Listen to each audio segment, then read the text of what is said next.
দক্ষিণ পশ্চিমাঞ্চলের ঐতিহ্যবাহী ও মুখরোচক খাবারের তালিকায় চুইঝালের গরুর মাংস একটি বিশেষ স্থান দখল করে আছে। এই স্বাদের জনপ্রিয়তার ধারাবাহিকতায় সাতক্ষীরা শহরে চালু হয়েছে পাটকেলঘাটার সুপরিচিত হুজুরের চুইঝালের হান্ডি বিফের নতুন শাখা।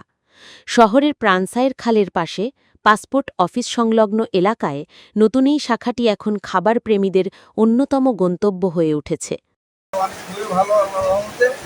এবং আমরা এখানে 120 টাকা দরে কেজি বেচতেছে, 1200 টাকা কেজি।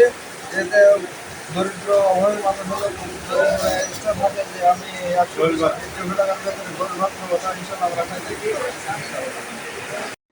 হোটেলটির স্বত্বাধিকারী আব্দুল গনি জানান, আমি দীর্ঘ ২৫ বছর যাবৎ পাটকেলঘাটা ব্রিজের পাশে হোটেল পরিচালনা করছি। আমার রান্নার বিশেষত্ব চুইঝাল দিয়ে মাটির হাঁড়িতে ধীরে ধীরে সেদ্ধ করা গরুর মাংস। অনেক দূর দূরান্ত যেমন খুলনা, যশোর, বাগেরহাট, নড়াইল সহ দেশের নানা স্থান থেকে মানুষ শুধু এই হান্ডি বিফ খেতে আসে। তিনি বলেন, সাধারণ মানুষের চাহিদা ও খাবারে আধুনিকতার ছোঁয়া দিতে সাতক্ষীরা শহরে নতুন শাখাটি চালু করেছি। এখানে চুইঝালের মাংস বিশেষভাবে মাটির হাঁড়িতে রান্না করা হয়, যাতে স্বাদী ও ঘ্রাণে থাকে ঐতিহ্যের ছোঁয়া। আলহামদুলিল্লাহ ভালো, সরিষার তেল দিয়ে রান্না করা হয়, ভালো ভালো উন্নত মশলা দিয়ে রান্না করা হয়। রান্নার খুব সুস্বাদু ভালো। এবং আমাদের আর একটা শাখা আছে পাটকেলঘাটা, সেটা হলো প্রথম, আর এটা হলো দ্বিতীয়। আলহামদুলিল্লাহ এখানেও ভালো, সেখানেও ভালো।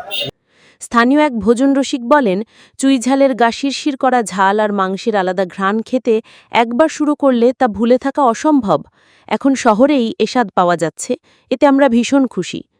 খাদ্যপিপাসুদের মতে এই ধরনের ঐতিহ্যবাহী খাবারের আধুনিক পরিবেশে উপস্থাপন সাতক্ষীরার খাবার সংস্কৃতিকে তুলে ধরবে নতুন উচ্চতায়।